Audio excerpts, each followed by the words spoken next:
Hi hello வணக்கம். பைரவா படத்தோட review பார்க்குறதுக்கு முன்னாடி உங்கள் எல்லாருக்கும் ஒரு விஷயம் சொல்லணும் அப்படின்னு எங்கள் டீம் சார்பாக ஆசைப்படுறோம். என்ன அப்படின்னு கேட்டிங்கன்னா, கில் பைரசி அப்படின்ற ஒரு விஷயத்தை நாங்கள் இப்போ தான் பண்ணிகிட்டு இருக்கோம். நேற்று 7 மணிலேருந்து இப்போ வரைக்கும் எங்களுக்கு ஒரு 5000 மெசேஜ் மேலே வந்துருச்சு. அது மட்டும் இல்லாமல் 600 கால்ஸ் வந்திருக்கு. நீங்கள் அனுப்பின எல்லா லிங்க்குமே கொஞ்சமாக எடுத்துகிட்டு இருக்காங்க. தொடர்ந்து எங்களை ஒர்க் வந்து கண்டினியூ ஆகிட்டே இருக்குது. எல்லா லிங்க்குமே எடுத்துகிட்டே இருக்காங்க. அது மட்டும் இல்லாமல் ஒரு 5000 மெசேஜ் வந்திருக்கணுன்னே எங்களுக்கு ரொம்ப பெரிய சந்தோஷம் தான். அதுக்கு பின்னாடி ஒரு பெரிய சோகமும் இருக்குது. என்ன அப்படின்னு கேட்டிங்கன்னா, 5000 மெசேஜ் வர இடத்துல இப்போ எவ்வளோ பேரோட ஷேர் அதில் இருக்கும். ஒரு படம் ரிலீஸ் ஆகிருக்கு, அந்த படத்தோட லிங்க் எடுத்து மற்றவங்க ஷேர் பண்ணணுன்னு என்ன அவசியம் இருக்குது? நீங்கள் சில பேர் பண்ணுற அந்த அறியாமான விஷயனால எவ்வளோ பேர் பாதிக்கப்படுறாங்கன்னு உங்களுக்கு தெரியாது. அது மட்டும் இல்லாமல் யங்ஸ்டர்ஸ் அப்படின்னா சோஷியல் மீடியாவை ரொம்ப யூஸ்ஃபுல்லாக யூஸ் பண்ணுறாங்க அப்படின்றது நம்மளுக்கு தெரியும். காவேரி பிரச்சனை ஆகட்டும், சென்னைக்கு வெள்ளம் வந்தப்பே ஆகட்டும், இப்போ போயிட்டு இருக்க ஜல்லிக்கட்டு பிரச்சனை வரைக்கும் ஒரு சோஷியல் மீடியாவை வச்சு யங்ஸ்டர்ஸ் எவ்வளோவான உருப்படியான விஷயம்லாம் பண்ணுறாங்க. ஏன் இந்த மாதிரி தேவையான விஷயம்லாம் பண்ணுறீங்க அப்படின்றத எங்களோட வருத்தம். தயவுசெய்து இந்த மாதிரி பண்ணாதீங்க. லிங்க்ஸை வந்து தயவுசெய்து ஷேர் பண்ணாதீங்க. யாருக்குமே உங்களை கெஞ்சி கேட்டுக்கிறோம். கபாலி படத்துக்கு ஏன் பண்ணலை இந்த அப்படின்னு ஒரு பிரதர் கேட்டிருந்தாரு. சாரி ப்ரோ, நாங்கள் அப்போது இதை ஸ்டார்ட் பண்ணலை, இப்போ தான் பண்ணுறோம். இப்போ இருந்து நாங்கள் எல்லா படத்தும் கண்டிப்பாக பண்ணுவோம்.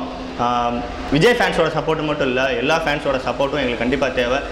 நாங்கள் விஜய் ஃபேன்ஸுக்காக தான் பண்ணுறோம் அப்படின்னு நிறையா கமெண்ட்ஸ் வருது. விஜய் படத்துக்கு மட்டும் கிடையாது, ஸ்கை சினிமாஸ் அப்படின்றது எல்லாருக்காகவும் தான். எல்லாரோட படத்துக்கும் நாங்கள் கண்டிப்பாக பண்ணுவோம். அதுக்கு எல்லாரோட ரசிகரோட சப்போர்ட்டும் எங்களுக்கு கண்டிப்பாக தேவை. Keep supporting.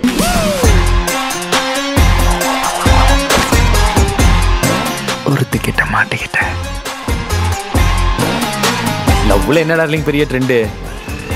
அன்னைக்கு முரளி லெட்டர்ல சொன்ன காதல அவர் போய் அதர்வா இன்னைக்கு ட்விட்டர்ல சொல்றாரு. யாரா யாரா இவன் ஊரை கேட்டா தெரியும். பைரவா ஒரு மாஸ் கமர்ஷியல் மூவியோட டெம்ப்ளேட் வந்து பைரவா அப்படின்ற படத்துக்கும் நல்லா ஒர்க் அவுட் ஆயிருக்கு. இதில் ஒரு எஜுகேஷன் பற்றின ஒரு சோஷியல் மெசேஜை வந்து பரதன் சார் ரொம்ப அழுத்தமாக சொல்லியிருக்காரு. அது எல்லாத்தையும் ரீச் ஆயிருக்கு அப்படின்னா கண்டிப்பாக விஜய் சாரோட ஆக்டிங்கில் இந்த மெசேஜ் போய் மக்கள் ரீச் ஆயிருக்கு அப்படின்னு சொல்லணும். படம் பார்க்கும்போது நம்மளால ஃபீல் பண்ண முடியும். இன்னொன்று வந்து விஜய் சாரோட படம் அப்படின்னாலே எல்லாருமே எதிர்பார்த்து போகிற விஷயம் வந்து அவரோட டான்ஸு, ஃபைட் சீன்ஸ் மட்டும்தான். இதில் வந்து ஃபைட் சீன்ஸ் தான் அதிகமாக எடுத்து கொடுத்துருக்கு. இந்த படத்துக்கு ஒரு பெரிய ப்ளஸ்ஸாக இருக்கும் அப்படின்றதான் உண்மை. ஏன் அப்படின்னா எல்லா ஃபைட் சீன்ஸுக்குமே நல்ல வெரைட்டி காமிச்சிருந்தாங்க. எல்லா ஃபைட் சீன்ஸுமே ரொம்பவே சூப்பராக இருந்துச்சு. மாஸ் படம் அப்படின்னாலே அடித்து பறக்க வருது அந்த மாதிரிலாம் இல்லாமல் படத்துக்கு தேவையான மாதிரி தான் இருந்துச்சு. ஃபைட் சீன்ஸ் எல்லாமே அது ரொம்பவே நல்லா வந்துருச்சு. சில இடத்துல வந்து விஜய் சார் பேசும்போது வந்து ரகுவரன் சாரோட வாய்ஸ் பேசுகிற மாதிரி ஒரு ஃபீல் இருக்கும். ஆனால் அது வந்து கொஞ்சம் இடத்துலாம் செட் ஆகிருக்கும்னா கொஞ்சம் இடத்துலாம் செட் ஆகிருக்கு. விளையாடலாமா?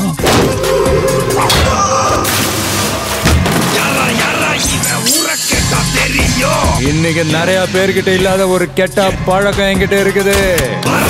கீர்த்தி சுரேஷ் ஒரு மாஸ் படம் அப்படின்னும் போது மோஸ்ட் ஆஃப் ஹீரோயின்ஸ்க்கு வந்து பெரிய ரோல் கொடுக்க மாட்டாங்க. ஆனால் இந்த படத்தில் வந்து கீர்த்தி சுரேஷுக்குமே ரொம்பவே அதிகமான ரோல் கொடுத்துருக்காங்க. அதில் நல்லா பெர்ஃபார்ம் பண்ணியிருக்காங்க. பர்டிகுலராக சொல்லணும் அப்படின்னா ஜெகபதி பாபு இருக்கார்ல வில்லன், அவர் வந்து ஒரு சீனில் வந்து கீர்த்தி சுரேஷோட அப்பா இறந்துருவார். அந்த சீனில் வந்து ஒரு பேசும்போது அவங்களோட பெர்ஃபார்மன்ஸ் ரொம்ப சூப்பராக இருக்கும். அது மூலம் எல்லா இடத்துலையுமே சின்ன சின்ன எக்ஸ்பிரஸ் வந்து ரொம்ப சூப்பராக கொடுத்துருக்காங்க.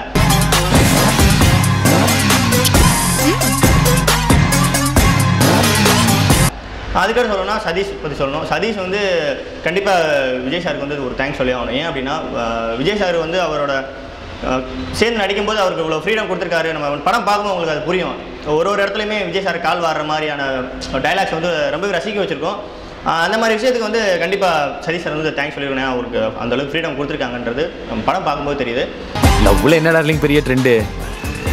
அன்னைக்கு முரளி லெட்டர்ல சொன்ன காதல அவர் போய் அதர்வா இன்னைக்கு ட்விட்டர்ல சொல்றாரு. இன்னொன்று அடுத்ததாக சொல்லும்போது வில்லன் ட்ரெய்லர் பார்க்கும்போது நிறையா வில்லன் இருக்க மாதிரி ஒரு ஃபீல் ஆச்சு. ஆனால் முக்கியமான ரோலில் வந்து 2 பேர் பண்ணியிருக்காங்க. டேனியல் பாலாஜியும் ஜெகபதி பாபும் பண்ணியிருக்காங்க. 2 பேருமே அவங்க ஜெகபதி பாபு வந்து பழைய படங்களை பண்ணியிருக்க மாதிரியே பண்ணியிருக்காரு. டேனியல் பாலாஜி ரொம்ப சூப்பராக பண்ணியிருக்காரு.